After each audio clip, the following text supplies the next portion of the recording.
that happened to the filmmaker. I think that happened to LESLEE UDWIN. When she made this film, it made her look for solutions to this.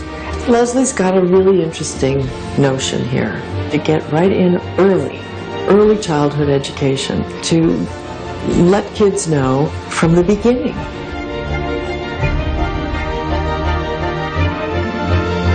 Here to accept the Peabody Award is LESLEE UDWIN.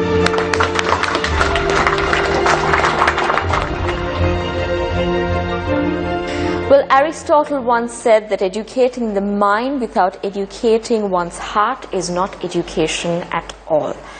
Well, what did he really say? There were a few people who picked up on this and took a step forward and brought in a new initiative called Think Equal in order to educate children at a very young age so that they can be sensitive and empathetic towards people around them.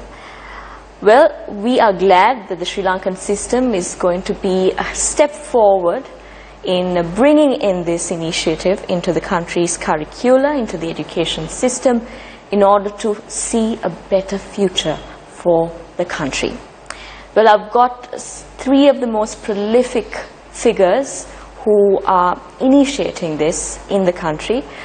First of all, let me introduce you the Deputy Chief of Staff for the Prime Minister's Office, Ms. Rosa Senanayake. She's not a stranger for us, and she's been one of the key figures in bringing in or securing the rights of women and children in the country. Thank you very much for joining us. Thank you, Stephanie.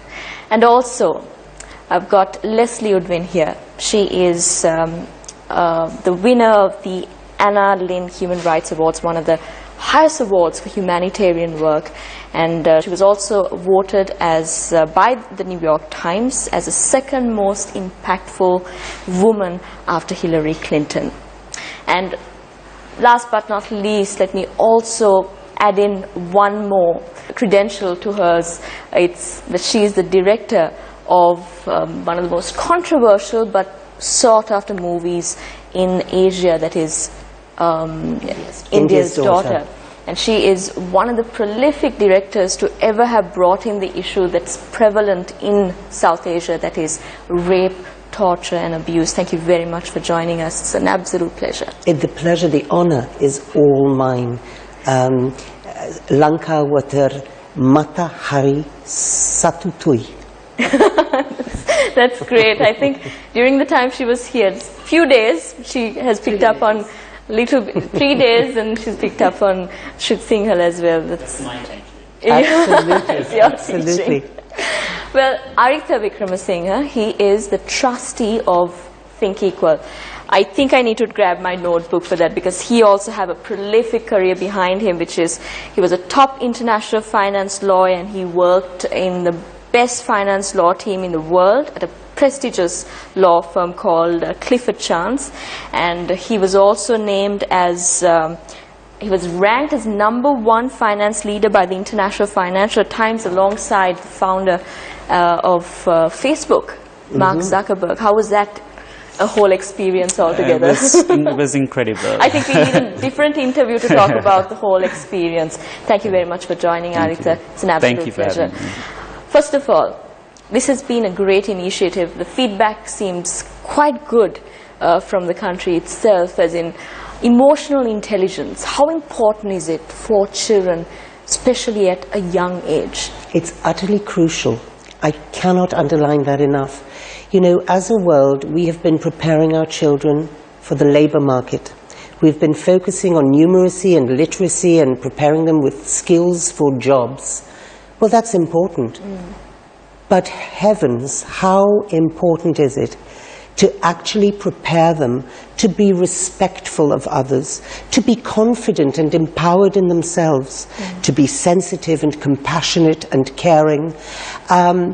These are values which enable one to live one's life, and I maintain that governments across the world actually have a duty of care towards our children. And it's not acceptable for us to simply leave it to the parents to do this, which is effectively what we do. We say, well, that's the parents' job, isn't it, to instill values in our children. Well, the truth is that in an increasingly busy world, parents have no time to do this, increasingly, and indeed, they themselves have not been taught these values. They haven't had their hearts educated. They're stuck in a discriminatory mindset which keeps a cycle of violence going. Well, I am so impressed, inspired, and respectful of Sri Lanka. Do you know, Sri Lanka, it's not just that they are piloting this, they have been committed from day one, when Aritha joined this initiative, in its very, very early stages, in London, where, we were brainstorming it.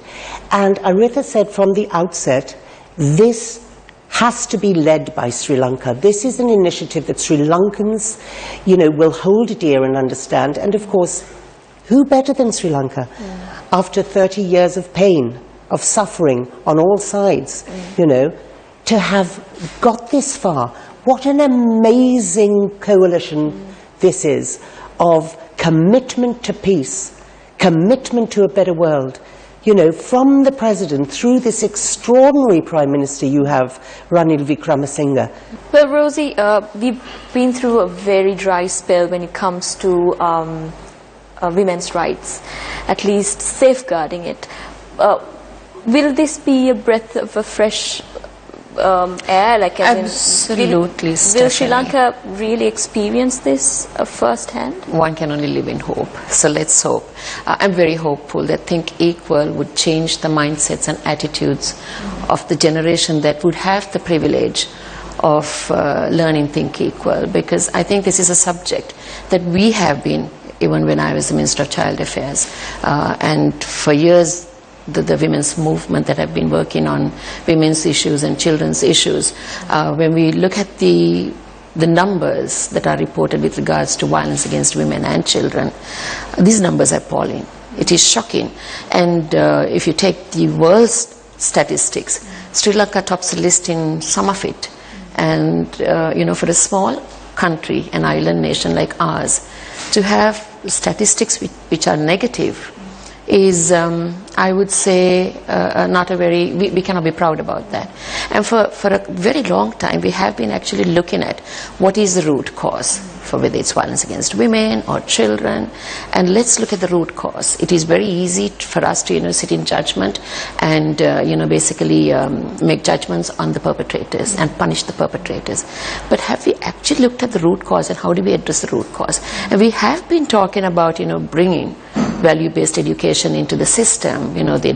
Most of the line ministries, line agencies with regards to ministries that deal with children and women have been, looking at the possibility of bringing value-based education, social and emotional intelligence into the subjects, the curriculum, and very especially into the early childhood curriculum, early childhood education, because that is where you need to basically, a child's first 5 years is of paramount importance. That's where a child gets his or her first foundation, the platform. And it is being said that 75% of a child's brain develops in that first 5 years. So whatever you give the child at that particular age group is very important for the future of that particular child. So early childhood education is of paramount importance for any human being. And this is the time that we need to actually, change the mentality, the mindsets, and bring, value-based education into the system. So we have been looking at bringing this subject, and we didn't know exactly how to design. We've been talking with the NIE, we've been talking with the Education Ministry, we've been talking with the line agencies, the Child Protection Authority, Natasha Balendra, the chairperson of the Child Protection Authority, the ministers. So many of us, for years, we've been talking about this. We've been trying to put things together. And here it comes on a platter. And I have to, at this point, thank Aritha Wickremesinghe, whom I met in England. We have known each other for a while. I met in England, and when he spoke to me about this initiative, he said, you have to meet LESLEE. And one day when I was in England last year, I met LESLEE, and we bonded so well because we were on the same wavelength. We think alike. We have the same passion to eradicate violence against women, to be able to, have people who are sensitive and empathetic towards others. I mean, this Think Equal to me is a subject that would eradicate half the world's problems. Because today, if you take the ISIS issue, or if you take, the issue that we had for 30 years, 3 decades, where one think one is superior to the other, whether it's racial, whether it's religious, gender, it can be anything. To be able to think equal, to be able to, be empathetic towards others, to reach out. So you started off by saying educating the mind is not enough. Educating the heart is the most important thing. There's absolutely no point making robots out of our children if they have absolutely no humanity in them. So this is a subject that we've been wanting. It has come to us on a platter, and I would like to actually thank Leslie for the hard work, and I would like Aritha and Leslie to explain exactly how this curriculum was formulated and the academics that got together and designed this. I had the good fortune of actually going to London when they were doing the last stages in September back again, and meet some of these people, because the Yale University's Center for Emotional Intelligence is involved in it, and people whom we cannot buy with money to do a curriculum for us like this has come on a platter, and we need to embrace it. And I like to thank practically from the Prime Minister of Sri Lanka to the Honourable Minister Faisal Mustafa, the Education Minister, Education Secretary, to practically everyone has embraced this. Also the NIE, Dr. Jayanti from the NIE, the UN agencies that work with children, UNICEF, we need to thank UNICEF. I mean, there's a whole area of people that we need to thank, because they've all embraced it so willingly. And most of all, the desire that Aritha had to launch it or to pilot it in Sri Lanka, I am grateful to Aritha and Leslie for that action. That happened to the filmmaker. I think that happened to Leslie UDWIN. When she made this film, it made her look for solutions to this. Leslie's got a really interesting notion here to get right in early childhood education, to let kids know from the beginning.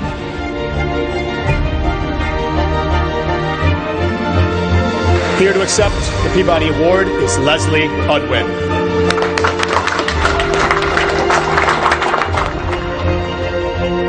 You are watching a special interview. We've got 3 of the most important figures in the field of humanitarian work. We've got the Deputy Chief of Staff of the Prime Minister's Office, Rosa Senanayake, film director and human rights activist, Leslie UDWIN, and also businessman, business lawyer and finance lawyer, Aritha Wickramasinghe, and he's also the trustee of Think Equal Sri Lanka. Thank you very much for joining us again. Well, I mentioned there is an economic downturn of a country being seen as is famous for the wrong reasons, like torture, abuse, rape. You see tourism arrivals dwindling down, and also you see so much of other disadvantages of this. If you can explain to us as a finance lawyer. I think from an economic perspective, any form of injustice or discrimination leads to an economic loss. Sri Lanka is not alien to this sort of loss.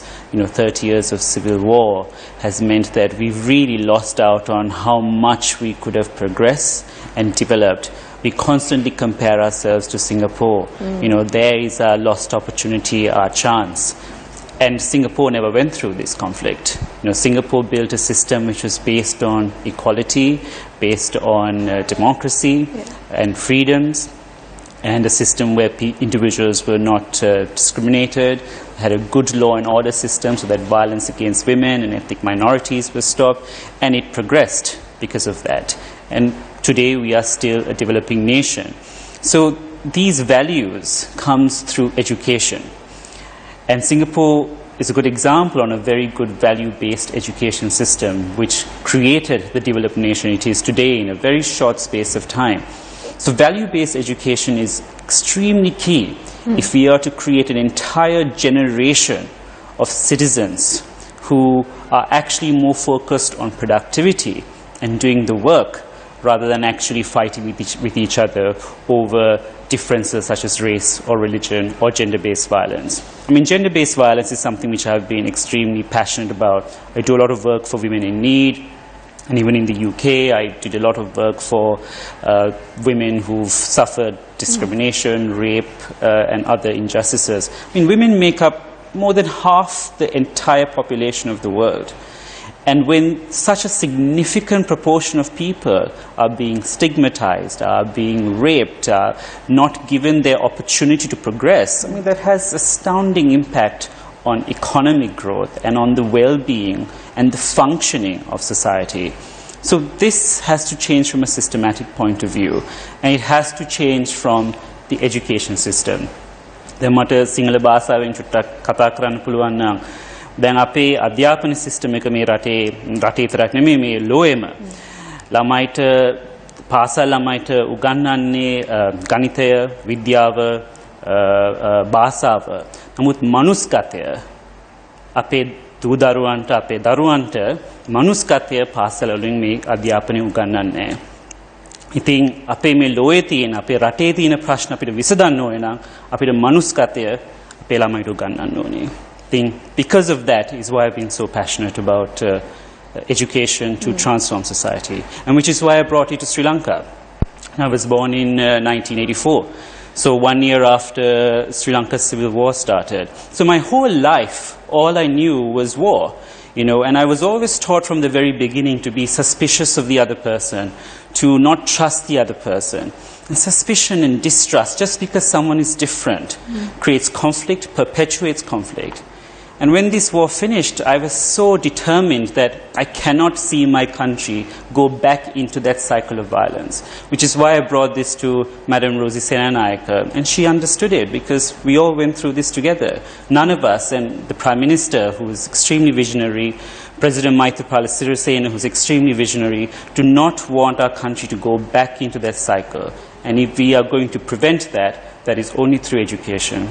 And as a lawyer, I can tell you, you know, we can have any amount of laws against rape, against violence, against discrimination, but these problems won't stop because there's a law. If we don't change the mindset, then these problems will continue and worsen.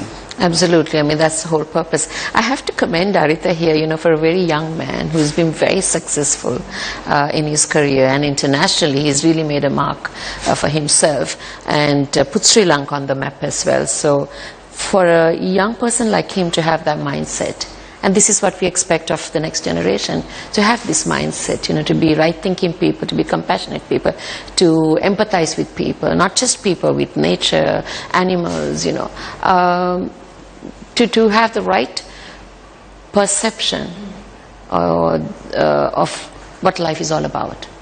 So that's what the subject is all about. There's another beautiful quote. You mentioned the Aristotle quote. Well, Nelson Mandela, who's one of our greatest visionary leaders, said, "No child is born hating. A child has to be taught to hate." And if you can be taught to hate... And that's something you highlighted on India's Daughter as well, where every perpetrator had an underlying issue, that is the childhood and what they've been taught, and you've clearly highlighted that. Absolutely. On the documentary. You see, that's where I got the insights.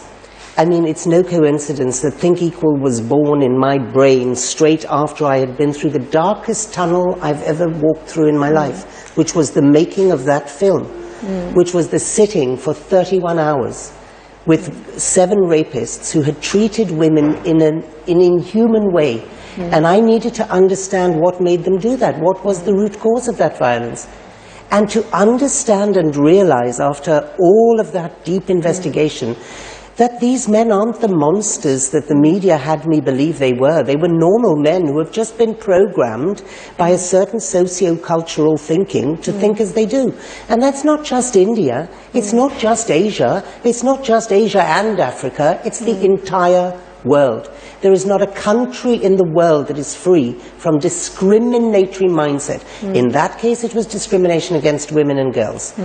But tell me, what is the difference, Stephanie, between 6 men gang raping a woman, throwing her like a piece of rubbish onto the highway, naked and bleeding to die, what's the difference between that and the Hutus in Rwanda being told for 6 months by the Hutu government, preparing them for a genocide, that the Tutsis, another tribe, are cockroaches and dogs? Doing that to dehumanize them in order to create the discriminatory mindset that can stamp them out in a war. It's the same thing. It's a lack of valuing the other. Yeah, it's about the other, and the other has no value. So you could do anything with the other. So this mindset has to change. Well, we are in conversation with these three prominent personalities, and they've had a huge career behind them when it comes to humanitarian work. Well, we are talking about Think Equal and how important it is to include it in the curricula of the Sri Lankan education system. When we come back, we'll have more on this. Stay tuned. Oh, from the beginning.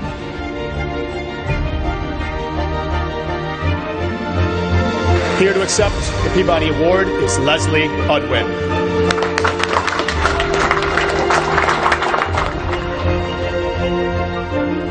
Sri Lanka will be introducing a new system to the curricula where being empathetic and sensitive towards the emotions of others around you will be the key, and it will take the center stage in this education way of educating children.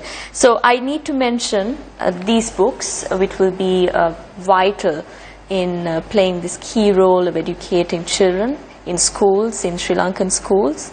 Good People Everywhere is one of the books that Leslie had recommended in order to make this known for the people in Sri Lanka. And also the key role in this is to include it in a curriculum where children would be able to relate to.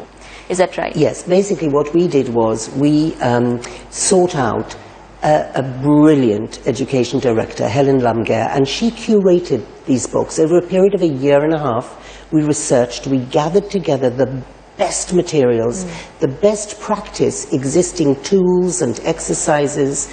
We have formed partnerships with Yale University, Montessori, Roots of Empathy, and we've gathered the experts and visionaries in the world at the cutting edge of social and emotional learning, which is basically the name of this subject.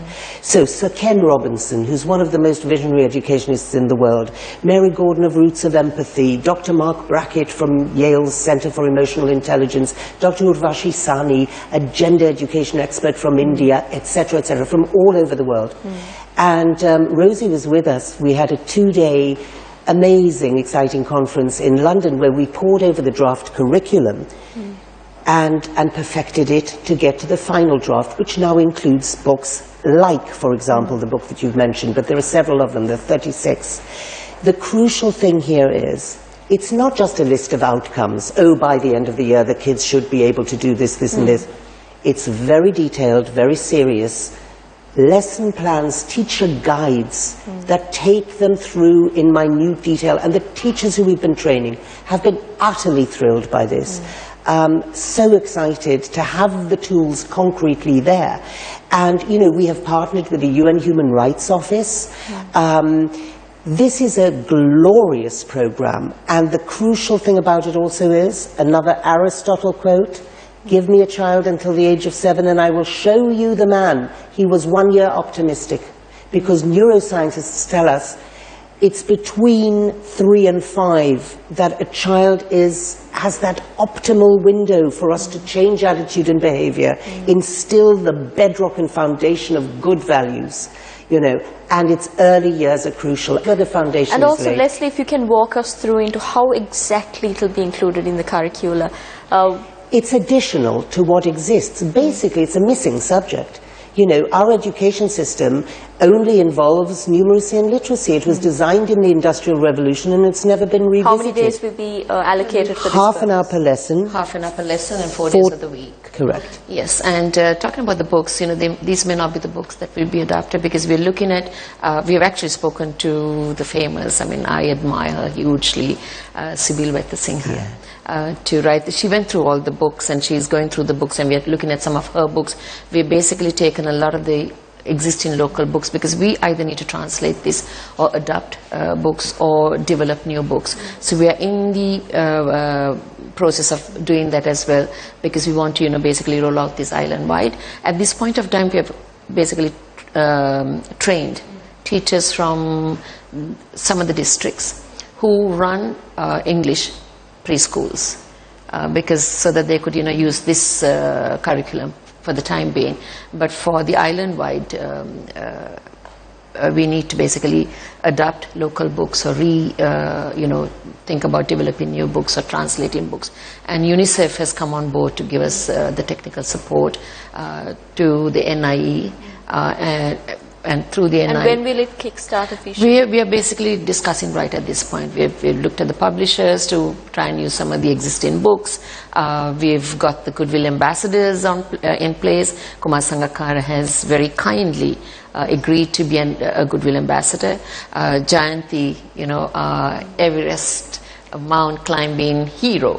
For me, for a woman to have achieved that is such a huge thing for Sri Lankans. So Jayanti has very willingly, she was actually with the training programs with us, motivating some of the teachers. And we have about 60 Montessoris. Some of the prominent schools in the country as well have come on board, so that, because this is not a subject just for preschools only. It will be 3 to 5, then 5 to 8, and 8 to 14 till the child leaves school. So we have taken some of the existing schools, I don't want to name them, where they start from year 3, so 3 to 5, and then when that child goes to grade 1, so we can do the evaluation, because the Yale University will be doing the evaluations, and then we will know the change of behavior of the children who had the opportunity or the good fortune of going through the Think Equal subject. So that will be... Speaking about thinking patterns, so what about the people who have...